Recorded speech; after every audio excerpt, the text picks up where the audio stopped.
우리가 시편 말씀을 통하여 계속해서 은혜를 받고 있습니다. 시편이 좋은 점은 우리 인간의 고난과 고통 그리고 좌절과 고뇌를 가감없이 그대로 보여주고 있기 때문이죠. 즉 우리 모든 인간이라면 누구나 가질 수밖에 없는 그런 힘든 시간들, 고통들, 고뇌들을 숨김없이 다 보여준다는 거죠. 그래서 칼빈은 시편을 뭐라고 표현하냐면 인간 영혼의 해부학이다. 인간 영혼의 해부학이다 이렇게 말했어요. 인간의 영혼의 구석구석을 칼로 해부하듯이 정말 우리의 모습들을 적나라하게 보여주는 게 바로 시편이다 하는 것이죠. 특별히 오늘 읽은 이 시편 13편의 말씀이 바로 인간 영혼의 고통을 그대로 보여주는 말씀이라고 생각합니다. 이 시편의 저자는 극심한 고통 가운데 있습니다. 극심한 고통 가운데 하나님께 기도합니다. 하나님 도와주소서 하고 기도하는데 그 기도가 응답이 없습니다. 이 얼마나 힘들까요? 삶이 힘들고 너무나 괴롭고 너무나 고통스러운데 하나님께 그렇게 열심히 부르짖고 기도하는데 응답이 없어요. 응답이 없는 걸 어떻게 알 수 있느냐? 이 시편에 보면 반복되는 단어가 있습니다. 무슨 단어일까요? 어느 때까지니까. 이 단어가 이 짧은 시편에 특별히 1절과 2절 안에만 4번이나 반복이 됩니다. How long? 어느 때까지입니까? 언제까지입니까? 이런 탄식을 하며 기도를 하고 있습니다. 이걸 보면 이 사람이 너무나 절박하고 너무나 괴로웠다는 걸 알 수가 있죠. 여러분도 그런 경험을 혹시 해보셨습니까? 이 시편 기자와 비슷한 경험. 울리지 않는 메아리처럼 응답 없는 하나님의 침묵 가운데 깊고 깊은 영혼의 밤을 지나본 경험이 있으십니까? 울부짖고 기도하고 하나님께 간구하는데도 하나님은 듣는지 마는지 아무 응답이 없어요. 내 삶에 아무 변화가 일어나지 않습니다. 고난과 고통의 시간은 계속 길어집니다. 너무나 가슴은 답답한 거죠. 여러분 그런 시간들을 경험해 보셨는지요? 그렇게 되면 우리의 영혼은 너무나 낙심이 되죠. 그리고 좌절이 됩니다. 주여 어느 때까지니까 제가 젊을 때 이 기도를 많이 한 경험이 납니다. 이 사람만큼 힘들진 않았겠지만 주님 앞에 이제 신학을 하려고 갔는데 결혼을 해야 되겠는데 사람이 안 나타나는 거예요. 나이가 32이 될 때까지 사귀는 자매도 없어요. 이 기도가 나오더라고요. 주여 어느 때까지. 여러분 웃지만 정말 저는 심각했습니다. 이 좋은 자매를 만나야 목회를 잘할 텐데 도대체 비슷한 자매도 없으니까 주여 어느 때까지니까. 나중에 결혼하고 보니까 저희 집사람 한 번도 이런 기도를 안 했다 하더라고요. 제가 조금 손해본 것 같아요. 제 나이가 7살 차이 나다 보니까 좀 그런 것 같습니다. 근데 나중에 보니까 저희 집사람은 또 나름대로 또 다른 이유로 주여 어느 때까지니까 이런 기도를 또 한 시간들이 있었더라고요. 교회를 개척하고 파주에서 개척하려고 준비를 했는데 교회 자리가 안 나오는 거예요. 거의 1년 가까이 계속 계약이 깨지고 주여 도대체 저는 언제 교회를 시작하는 겁니까? 주여 어느 때까지입니까? 이런 기도가 나오더라고요. 하나님의 은혜 가운데 그래도 국민대에서 교회를 개척했는데 너무 힘든 거예요. 매주 예배 장소를 얻어야 되는데 3군데 사인을 받아야 돼요. 매주. 그것도 뭐 장소 주지도 않습니다. 교인도 너무 없고 너무 힘든 거예요. 주여 어느 때까지니까 이런 기도를 또 하게 되는 거죠. 그 외에도 여러 가지 또 기도할 내용들이 많이 있었습니다. 여러분도 분명히 그런 기도를 한 적이 있었을 거예요. 하나님 왜 제 기도를 빨리 안 들어주십니까? 왜 이렇게 응답이 없습니까? 주여 어느 때까지 제가 이렇게 고통받아야 됩니까? 이런 기도를 하는 경우가 많습니다. 물론 하나님이 뜻이 있어서 이유가 있어서 응답을 바로 안 하시는 경우가 많죠. 그러나 당하는 그 사람은 죽을 맛이죠. 이 오늘 시편의 뒤에 읽다 보면 원수가 나옵니다. 원수의 핍박이나 원수의 조롱도 힘들지만 그보다 더 힘든 건 사실은 하나님의 침묵이에요. 이 하나님의 침묵은 너무 무서운 거예요. 너무 힘든 거죠. 여러분 하나님의 침묵은 나의 영혼을 흔들고 심지어 나의 믿음을 흔들고 나의 존재 자체를 흔들 만큼 파괴력이 있어요. 그래서 우리가 신앙생활 하는 가운데 이런 힘든 영혼의 어두운 시간들을 잘 견뎌야 신앙이 좌절하지 않습니다. 성경에 보면 이런 어둠의 시간들을 겪은 사람들이 참 많이 나오죠. 하나님 응답이 빨리 오지 않았어. 주여 어느 때까지입니까? 하고 울부짖었던 사람들이 참 많을 것 같아요. 그 중에 대표적인 사람이 아브라함이죠. 하나님이 아브라함에게 자녀를 주신다고 약속을 했는데 자녀가 안 나오는 거예요. 무려 13년 동안입니다. 너무 힘들었겠죠. 하나님 어느 때까지입니까? 오직 힘들었으면 이스마엘을 그렇게 또 얻었겠습니까? 그것 때문에 많은 문제가 발생했죠. 잠시 믿음이 흔들렸던 걸 우리가 볼 수 있습니다. 아브라함조차도. 주여 어느 때까지입니까? 저희 교회도 자녀가 늦게 나와서 두 부부가 또 많이 힘들어했는데 아브라함보다 그분들이 더 힘들었을지도 모르겠어요. 왜냐하면 아브라함은 분명히 준다고 약속은 했잖아요. 근데 이분들은 기약도 없이 기다렸다는 거예요. 주여 어느 때까지입니까? 근데 너무 감사하게 두 가정이 또 같이 또 우리 귀한 자녀를 주셔서 너무 감사한데요. 아마 여러분들 힘들었을 거예요. 주여 어느 때까지입니까? 또 여러분 성경에 보면 요셉이라는 사람이 있죠. 요셉은 더 힘들었을 것 같아요. 요셉은 하나님 분명히 요셉을 뭔가 크게 쓰시겠다는 그런 암시를 주셨는데 인생이 점점 더 꼬여가는 거예요.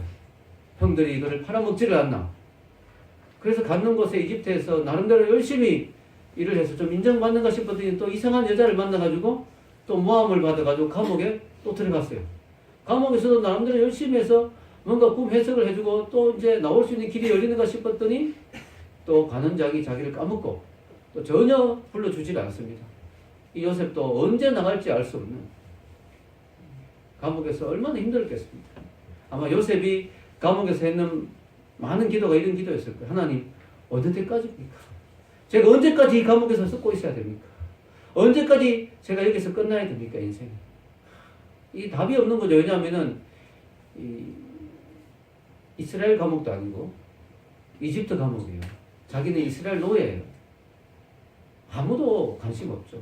아무도 요셉을 도와줄 사람 없습니다. 요셉이 너무 힘든 거죠. 언제까지 몇 년형을 받은 것도 아니에요. 언제 나온다는 보장도 없습니다. 너무 힘든 거죠. 성경에 우리 시편에 보면 우리가 지금 시편을 보고 있는데 놀랍게도 시편에 요셉이라는 이름이 나옵니다. 너무 놀랍죠. 시편 105편 17절에서 19절 읽겠습니다. 시작. 그가 한 사람을 앞서 보내셨으며 요셉이 종으로 하였더라. 그의 발은 착고를 차고 그의 몸은 쇠사슬에 매였으니 곧 여호와의 말씀이 영할 때까지라. 그의 말씀이 그를 단련하였도다. 아멘. 말은 좋습니다. 그를 단련하였다.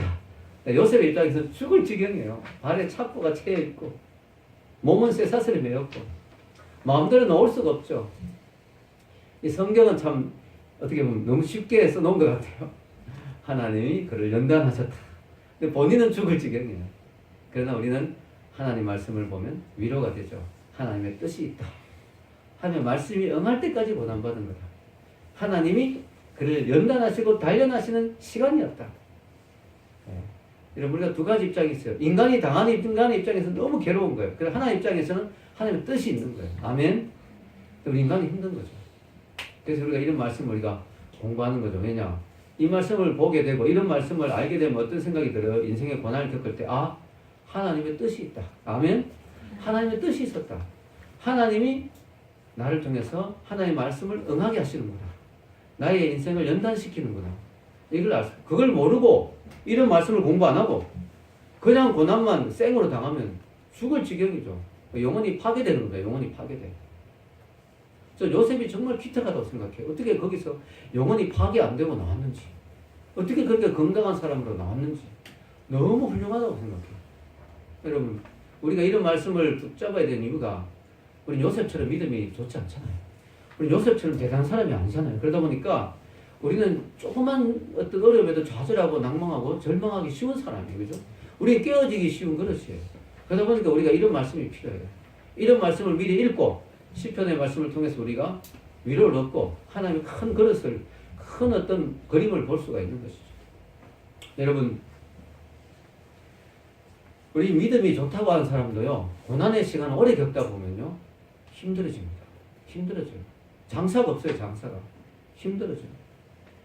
계속해서 오랫동안 기도했는데 기도 응답이 없이 어느 순간부터 흔들리기 시작합니다. 그리고 이런 생각이 들어요. 하나님이 나를 잊으셨나? 하나님이 나를 잊으셨나? 그런 생각이 들어요. 이게 또 좀 더 지나가다 보면요. 하나님이 과연 인간의 기도를 듣고 응답하시는 신이신가? 이런 생각까지 들다가 심지어는 더 나가면요. 하나님이 진짜 있긴 있나? 이런 생각까지 들어요. 여기도 보면요. 시편 기자가 뭐라고 이야기하느냐? 나의 영혼이 번민하고 종일토록 마음에 근심한다. 우리 1절과 2절 한번 읽어보겠습니다. 시작. 여호와여 어느 때까지니까 나를 영원히 잊으시나이까? 주의 얼굴을 나에게서 어느 때까지 숨기시겠나이까? 나의 영혼이 번민하고 종일토록 마음에 근심하기를 어느 때까지 하며 내 원수가 나를 치며 자랑하기를 어느 때까지 하리이까? 아멘. 이 시편 기자도요. 너무너무 힘든 거예요. 하나님이 나를 혹시 영원히 잊으신 건 아닌가? 왜냐하면 너무 오래, 너무 기니까 하나님의 응답이 없는 시간이 너무 기니까 하나님이 혹시 잠깐 까먹으신 거 하나님 나를 완전히 잊어버리신 건 아닌가? 이런 마음까지 들고 마음에 번민이 온다는 거지. 번민이 온다는 건 뭐냐면 헷갈리기 시작합니다. 하나님이 있나 없나?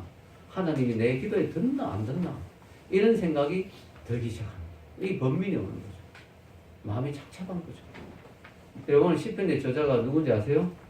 다윗입니다. 다윗. 시편 읽다가 저자가 누군지 모르고 그냥 다윗이라 생각. 때려잡으면 대충 맞아요. 거의 많은 시편을 다윗이 썼습니다.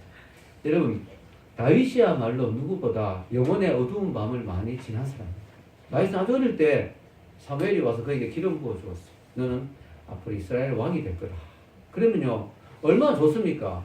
그의 인생에 그때부터 꽃길이 펼쳐져야 될 텐데, 비단길이 펼쳐져야 될 텐데, 아니, 다윗의 인생은 점점 더 꼬여가요. 그래서 왕의 사위가 된 것 같았는데, 왕이 자기를 죽이려고 작정하고 덤벼드는데, 너무너무 힘든 거예요. 도망갈 데도 없고, 죽을 지경이죠, 다윗이. 근데 그게 1년, 2년도 아니고, 오랫동안, 사울 왕이 자기를 죽이려고 덤벼드니까, 다윗의 영혼에 깊은 밤이 지나가는 거예요. 하나님, 도대체 언제까지 내가 이렇게 고통당해야 됩니까? 어느 때까지입니까? 그 이후에도 다윗이 많은 어려움이 또 있었죠. 여러분, 우리 영혼의 어두운 밤들을 잘 이겨내야 됩니다. 믿음과 의심 사이에서 오락가락할 때 하나님을 더욱 신뢰하고 붙들어야 돼요. 인생의 위기를 겪으면서 의심의 바이러스에 먹혀버리면 안 되는 거죠. 여러분, 의심하고 불신은 달라요. 의심은 하나님이 계신지 안 계신지 헷갈리는 게 의심이에요. 불신은 뭐냐면 안 믿으려고 작정한 게 불신이에요. 불신은 악한 거예요. 불신은 죄예요. 그러나 의심 자체는 죄가 아니에요. 우리 인간이 연약하니까 의심이 올 수도 있어요. 그때 잘 믿음으로 이겨내야 합니다. 아멘? 여러분, 우리 인간은 누구나 이런 의심의 시간이 옵니다. 하나님이 정말 내 기도를 듣고 계신가? 하나님이 정말 계신가 안 계신가? 이런 의심의 시간이 분명히 올 수 있습니다. 여러분, 더 힘든 게 뭐냐면요. 하나님하고 관계만 힘들어도 힘든데 뭐예요? 원수까지 있다는 거예요. 원수까지. 다윗을 잡아 죽이려고 하고 다윗이 고통받을까 막 너무 좋아하고 다윗을 조롱하고 다윗을 막 비방하고 하는 원수까지 있어요. 여러분 보면은 내 원수가 나를 치며 조롱하기를 자랑하기를 어느 때까지 하리이까? 언제까지 어기양양한 원수의 꼴을 보고 있어야 됩니까? 도저히 못 봐주겠습니다. 여러분, 구약을 연구하는 구약의 기자들, 구약의 신학자들은, 구약 신학자들이 자주 이야기합니다. 이게 참 괴로운 삼각관계다. 하나님과 나와 원수. 하나님은 침묵하시고, 나는 너무 괴롭고, 원수는 기고만장해서 날뛰고, 이 삼각관계에 빠지면 너무 힘들다는 거예요. 너무 힘들다는 거예요. 지금 다윗이 지금 이런 고통을 겪고 있어요. 하나님은 어디 계신지 없는 것 같고, 내 인생은 점점 더 꼬여가고 너무 괴롭고, 원수들은 기고만장해서 날뛰고, 너무 괴롭다. 여러분, 우리 삶에도 이런 경우가 있죠. 하나님의 응답은 없는 것 같고, 하나님 있는지 없는지 도대체 기척도 안 느껴지고, 내 삶은 너무 괴롭고, 너무 고통스럽고, 답이 없는 것 같고, 나를 싫어하는 사람들, 특히 예수 믿는다는 이유만으로 나를 싫어하는 원수들은 내가 힘들어하는 걸 좋아서 못 살겠다고. 또 뒤에서 손가락질하고 이렇게 말하죠. 쟤는 예수 믿는다는 게 인생이 왜 저래? 예수 믿는데 삶이 왜 저렇게 꼬여? 이렇게 이야기하는 사람들이 뒤에 있습니다. 너무 괴로운 거죠. 너무 괴로운 거죠. 그러나 여러분, 우리가 알아야 될 사실은요, 이런 고난의 시간들이 결코 무의미한 시간들만은 아니다. 왜냐? 이 고난의 탄식이죠. 탄식시. 이게 탄식의 시인데, 이 탄식 가운데도 시편 기자의 마음속에, 이 기도 속에는 하나님에 대한 갈망이 있어요. 그건 하나님을 찾는 마음이 있다는 거죠. 그걸 하나님은 귀하게 보신다는 거죠. 결코 헛된 시간이 아니라는 거죠. 여러분, 하나님을 믿지 않는 사람은 이런 탄식을 안 합니다. 여러분, 하나님을 믿지 않는 사람 중에 어느 누가 여호와여 어느 때까지입니까? 이런 말 하는 사람 있습니까? 여호와를 안 믿는데 어떻게 여호와여 어느 때까지입니까? 이렇게 말하겠어요. 여러분, 이 탄식은 정말 탄식이고 하나님에 대한 원망의 기도인 것 같아도 그 기도 자체는 또 귀하다는 거예요. 왜냐? 그래도 하나님을 찾는다는 거죠. 아멘? 그래도 하나님 앞에 매달린다는 거죠. 여러분, 이 시인의 위대한 점은 이런 절망적인 상황 가운데서도 그래도 하나님을 붙들고 늘어진다는 거예요. 그래도 하나님 앞에 나온다는 거예요. 그래도 하나님을 찾는다는 거예요. 어떤 면에서는 힘들게 되면 더 하나님을 더 찾는다는 거예요. 힘들수록 하나님께 더 가까이 나온 사람이 진짜 신앙인입니다. 아멘? 힘들다고 술 마셔버리고 힘들다고 타락해버리고 이런 게 아니고 힘들수록 더 하나님께 나오는 게 진짜 신앙이에요. 이게 쉽지 않아요. 이게 쉽지 않아요. 그래서 이 시편 기자, 이 다윗이 위대한 거예요. 정말 힘든데, 정말 죽을 지경인데 그래도 하나님 앞에 나오는 거예요. 엎어져도 교회에 엎어져서 자는 거예요. 기도하다 자는 거예요. 아멘. 예. 엎어져도 교회에 와서 엎어지는 거예요. 여러분, 우리가 사실 그렇잖아요. 우리가 때로는 인생에 힘들고 어려움, 하나님의 부재, 하나님 없는 같이 느껴지는 시간을 겪더라도 그래도 호소할 때는 하나님밖에 없잖아요. 그렇잖아요. 우리 알잖아요. 우린 다 알고 있어요. 우리 마음속에는. 하나님이 응답 안 한 것 같아도, 하나님 멀리 있는 것 같아도 그래도 찾을 분은 하나님밖에 없다. 아멘. 심지어는 하나님 때문에 시험받은 것 같아도, 하나님께 버림받은 것 같아도 그래도 나와서 엎드릴 곳은 하나님밖에 없다. 맞잖아요. 그게 답이잖아요. 하나님밖에 답이 없잖아요. 어디 답이 있겠어요? 제가 일산에서 교회를 개척하려고 많이 힘들어했을 때, 그때 일산에 제 친구가 하나 살고 있었어요. 그래서 사실 일산 쪽에 갔던 거예요, 처음에. 파주 쪽에 막 교회를 알아봤는데, 잘 없더라고요. 근데 그때 그 제 친구가, 제가 그 친구 전도하기 위해서 참 많이 애를 썼거든요. 근데 이제 믿는 자매를 만나서 이제 전도가 돼서 이제 오늘 이렇게 집사님이 됐는데, 이 친구가 저하고 좀 이렇게 같이 뭐 파주에 교회를 알아보러 다니고 뭐 이랬는데, 이 친구가 이제 저한테 자주 이야기하더라고요. 자기가 아는 어떤 한 형제가 있는데 이 사람을 꼭 전도해야 되겠다고. 아, 너무 좋지, 전도하면. 그러다가 이제 하나님의 은혜로 이 사람은 불교 신자예요. 전혀 하나님을 믿을 사람이, 불교도 아니고 하여튼 거의 무신론자 비슷한 자예요. 하나님을 믿을 사람이 아닌데 이 사람의 인생에 어려움이 왔어요. 회사에서 너무너무 어려움이 와서 막 고소를 당하고, 자기 잘못도 아닌데 고소를 당하고, 너무 신경을 쓰다가 뇌에 혈관 하나가 터져가지고 병원에 실려가기도 하고, 막 그런 상황에서 이 친구가, 제 친구가 테이프 하나를 차에 설득 넣어준 거예요. 야, 테이프 나중에 한번 들어봐라. 탁 넣는데 그게 이제 하영조 목사님, 오늘 이렇게 하영조 목사님이 초청 전도 집회를 위해서 한 테이프 설교인데 그게 친구라는 내용이에요. 여러분, 인생에 친구가 너무 중요합니다. 쫙 하다가, 그런데 세상 친구들은 다 떠나는데 여러분 곁을 떠나지 않는 영원한 친구가 한 명 있습니다. 그분은 예수님입니다. 이렇게 하는 내용이거든요. 근데 이분이 테이프를 들을 분이 아닌데, 이제 일산에 사는 분인데, 이제 회사는 여의도에 있어요. 그래서 이제 차 타고 왔다 갔다 하다 어느 날 너무 마음이 힘들어가지고 테이프가 하나 있길래 아무 생각 없이 꽂아 넣었는데 그게 하영조 목사님 테이프예요. 그래서 일산까지 쫙 타러 가면서 그 테이프를 듣는데 감동이 밀려온 거예요. 이 친구, 영원한 나의 친구가 되는 이분을 만나야 되겠다. 그래가지고 예수님을 믿게 됐어요. 할렐루야. 그러니까 그때부터 이분이 막 영적인 갈망이 생겨가지고요. 하나님이 왜 교회도 없는데 일산에서 나를 그렇게 있게 하셨는지, 이분 때문에 있게 했다 할 정도로, 거의 제가 그 1년 동안 이분을 양육을 할 정도로 매일 만나고 이분 2시간, 3시간씩 신앙 상담하고 막 질문이 막 쏟아지는 거예요. 다 대답해 줬어요. 그래서 이분이 신앙이 막 자랐어요. 근데 어느 날 갑자기 이분이 시험이 든 일이 있었어요, 교회에. 대형 교회를 큰 교회를 다녔는데 큰 교회다 보니까 뭔가 시험된 일이 있었던 것 같아요. 그래서 갑자기 교회를 안 나가려고 좀 그러더라고요. 그래서 마음에 좀 걱정이 됐습니다. 아, 이분이 교회를 안 나가면 안 되는데. 그리고 이제 몇 주가 지났는데 또 만나게 됐어요.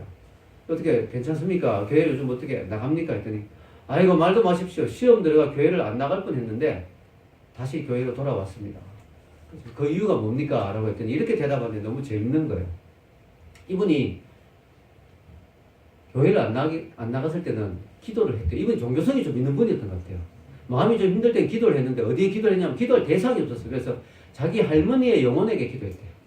할머니 나 좀 도와주세요. 기도할 대상이 없으니까. 저희 교회는 달리벽에 기도한 자매도 있는데 거기 비하면 그래도 좀 나은 것 같습니다. 이분은 할머니 영혼에게 기도했어요. 근데 시험에 들어서 하나님을 떠나. 하나님 필요 없어. 하나님 이제 안 믿을 거야. 하고 딱 돌아서 보니까 갈 데가 없더라는 거야. 갈 데가 유일하게 갈 데가 할머니 영혼밖에 없어요. 근데 하나님을 알고 나니까 할머니 영혼에게 차마 기도 못 하겠더라고요. 그렇잖아요. 그죠? 전지전능하신 천지를 만드신 하나님을 만나고 나니까 그 하나님을 그런 하나님이 있다는 걸 알고 나니까 어떻게 그 할머니 영혼에게 다시 가서 기도하겠어요. 그래서 또 돌아왔대. 하나님밖에 답이 없구나. 이걸 깨달았다는 거예요. 그래서 지금은 큰 교회 일산에 한소마음교회로 거기서 성가대까지 하면서 열심히 집사님을 섬기고 있습니다. 여러분 오늘 우리가 이 말씀을 보면서 생각해야 될 것은 이 시편 기자도 마찬가지예요. 하나님 어느 때까지입니까? 도대체 하나님 살아 계신 건가 안 계신 건가요? 하나님 도대체 나에게 관심이 있나요? 없나요? 하나님께 실망했습니다. 하나님께 시험 들었습니다. 라고 탄식을 하지만 그래도 기도할 곳은 하나님밖에 없다. 아멘. 그래도 하나님 품밖에 없다. 여러분 그래서 이분이 잘한 게 뭐냐? 탄식하면서도 그래도 기도했다는 거. 어떻게 기도했느냐? 여기 보면은 3절과 4절 같이 읽겠습니다. 여호와 내 하나님이여 나를 생각하사 응답하시고 나의 눈을 밝히소서. 두렵건대 내가 사망의 잠을 잘까 하오며 두렵건대 나의 원수가 이르기를 내가 그를 이겼다 할까 하오며 내가 흔들릴 때 나의 대적들이 기뻐할까 하나이다. 아멘. 여기 보면 1절과 2절의 기도와 3절과 4절의 기도와의 차이점 중에 하나가 뭐냐면 1절에서는 어떻게 시작해요? 여호와여. 3절은 어떻게 시작해요? 여호와 내 하나님이여. 좀 다르죠 톤이. 그래서 하나님, 저하고 하나님이 어떤 사이입니까? 하나님은 그냥 막연한 하나님이 아니지 않습니까? 여호와여 나의 하나님 아니십니까? 나 좀 도와주세요. 나 좀 잊지 말아주세요. 나 좀 기억해 주세요. 하나님과의 친밀성을 강조하는 거죠. 하나님은 나의 하나님 아니십니까? 하나님이 나를 버리시면 내가 어디 가겠습니까? 여호와 나의 하나님이여 나를 도우소서. 이렇게 기도합니다. 그러면서 그는 하나님께 자기 마음을 털어놓아요. 그 속마음을. 자기가 두려워하는 게 뭔지를 이야기해요. 이분이 이 시편 기자가 두려워하는 게 두 가지가 있어요. 하나는 뭐냐면은 내가 사망의 잠을 잘까 두렵습니다. 이런 마음의 솔직한 심정을 고백합니다. 이 사망의 잠이 뭐냐? 말 그대로 사망에서 자는 거, 죽어버릴까봐 겁난다 이 말도 돼요.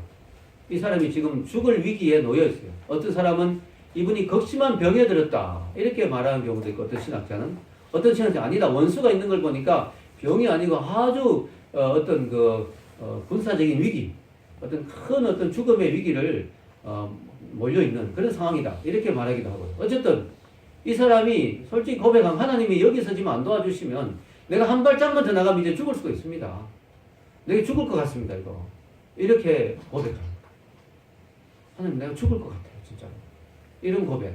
혹은 이 사망의 잠을 영적으로 해석한 사람도 있습니다. 뭐냐면 하나님 내가 이제는 진짜 영적으로 완전히 침체에 빠져서 완전히 회복이 안 되는 상태에 들어갈지도 모를 것 같습니다.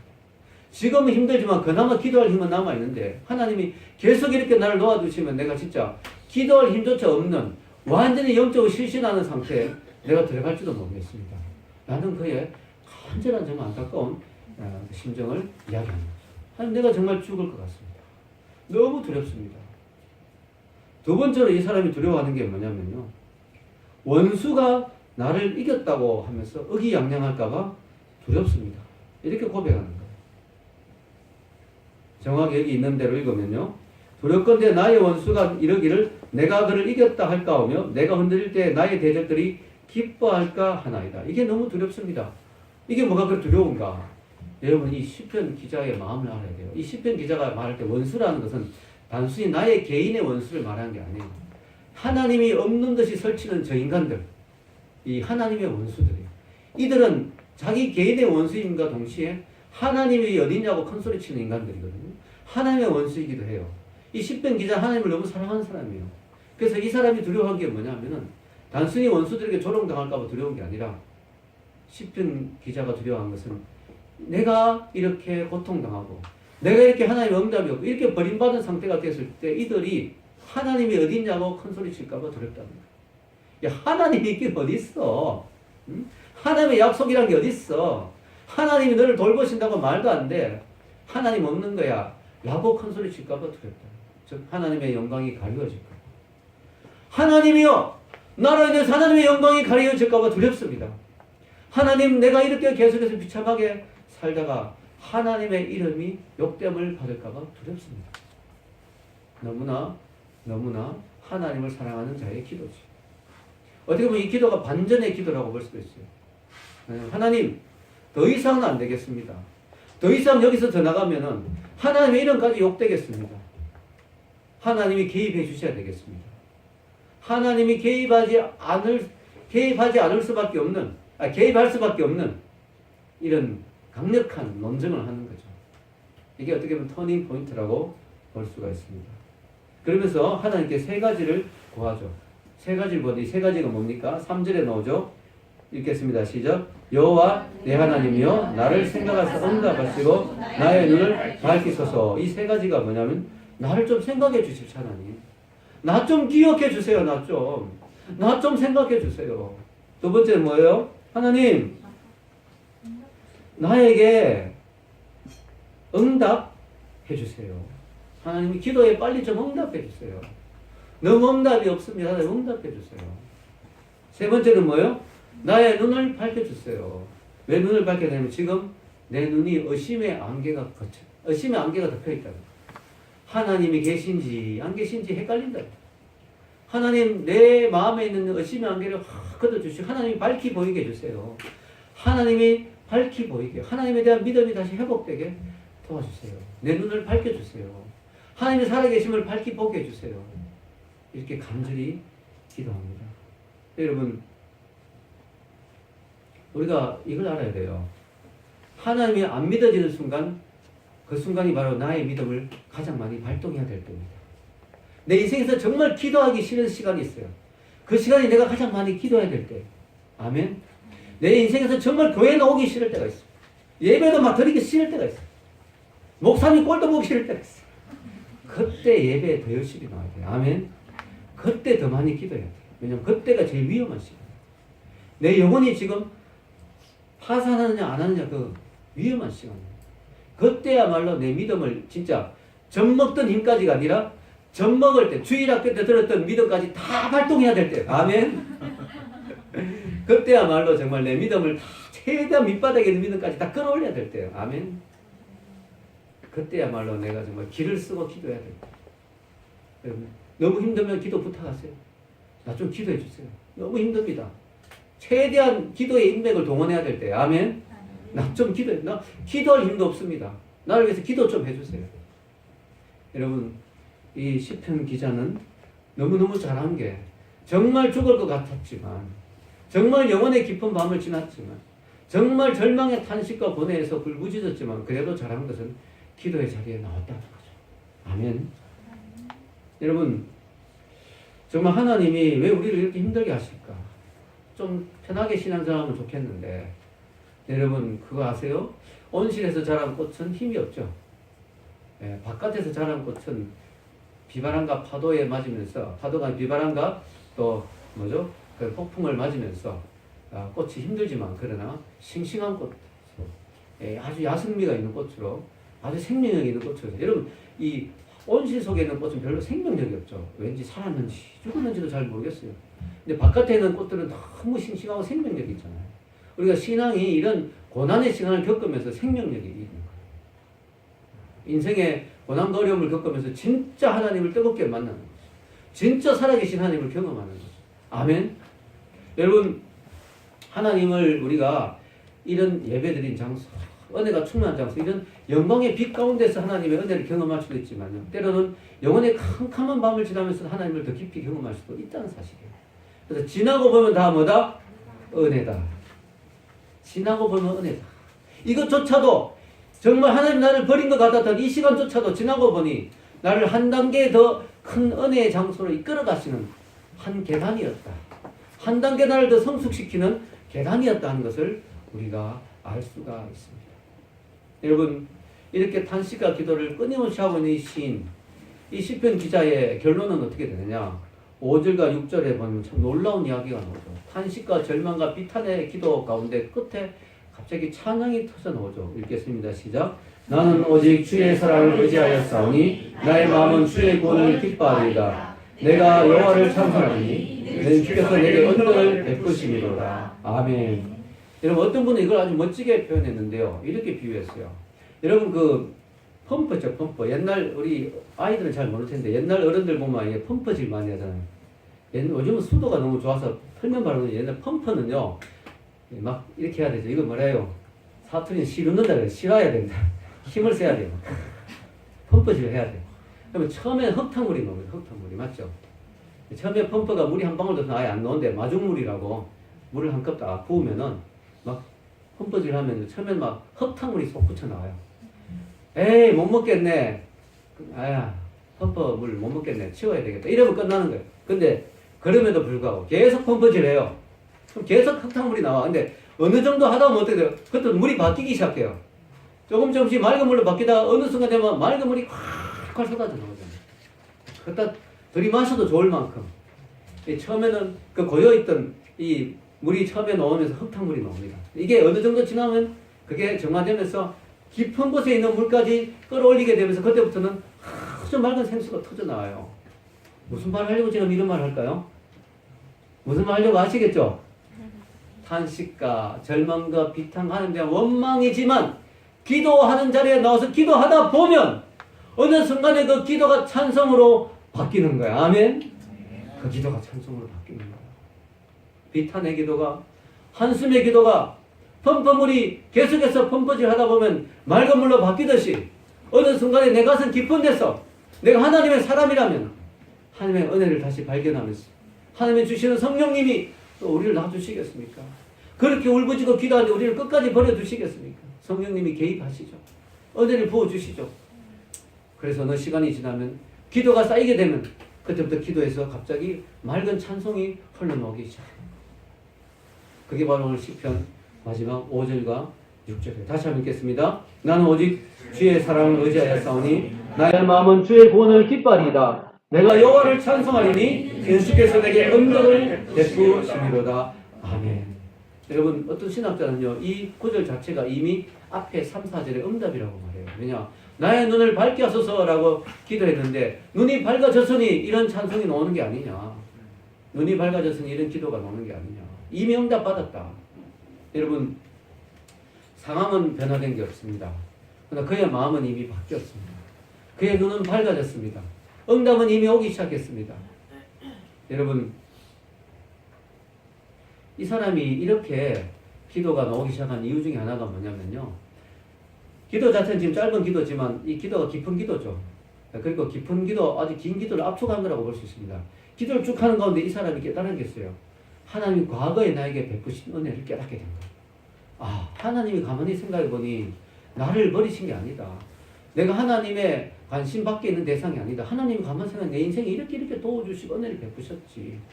아, 그걸 생각하니 하나님이 앞으로도 은혜를 베푸실 거라는 확신이 오기 시작한 거예요. 이 사람은 주의 구원을 기뻐하리다. 이미 구원도 아직 경험 안 했어요.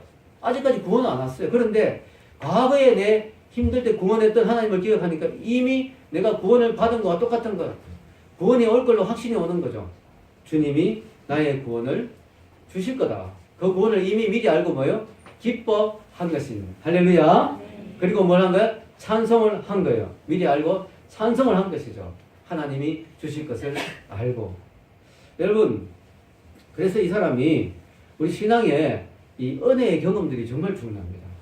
여러분, 그냥 나 옛날에 은혜 받았지 이래 끝나지 말고요. 한번 정리를 해보세요. 집에서 정리를. 나중에 시간이 지나면 다 까먹어버리거든요.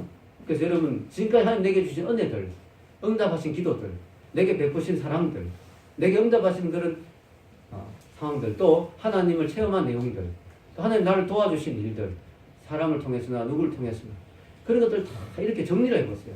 필요할 수 있으면 연도별로 2016년도에 어떤 은혜가 있었다.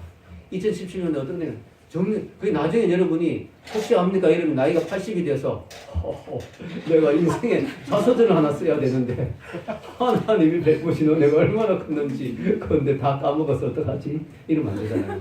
자, 여러분이 나중에 인생에 자서전을 한번 쓸 수 있을 정도로 한번 쫙 정리를 해놓으세요. 매년 쫙 정리를 해놓으시면요. 여러분 그게 정말 어떤 도움이 되냐. 내 인생에 정말 절망적인 위기가 왔을 때, 정말 기도가 잘 안 될 때 그걸 기억하는 거야. 맞아. 하나님 나를 이렇게 도우셨지. 그러니까 앞으로도 하나님 나를 이렇게 도우실 거야. 분명히 하나님 나를 버려두지 않을 거야. 나를 앞으로 하나님 분명히 도우실 거야. 확신이 오는 거야. 그래서 이 사람은 아직 구원을 경험 안 했는데도 구원을 기뻐한다고 고백하잖아요. 미래에 일어날 일인데 이미 일어난 일처럼 확신하고 기뻐하고 찬송하잖아요. 아멘. 여러분 이 사람은 이렇게 기도하는 가운데 네 가지에 대한 확신이 오게 됐습니다. 네 가지 확신이 뭐냐면 내가 앞으로 주의 사랑을 의지할 것이라는 확신이 왔어요. 그리고 내가 앞으로 주의 구원을 기뻐할 거라고 확신이 왔어요.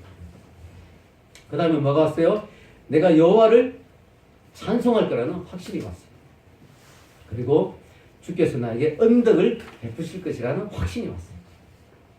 그래서 찬송하는 사람이 된 것입니다. 여러분 이런 시편 기자의 깨달음을 유명한 성서학자 매튜 헨리가 이렇게 잘 적어 놓았습니다. 제가 여러분 적어 놓았죠? 같이 한번 읽어볼까요? 이 시편 기자의 마음으로 적은 거예요. 시편 기자가 이걸 느꼈다. 그래서 이런 찬송을 하게 됐다. 읽어보겠습니다.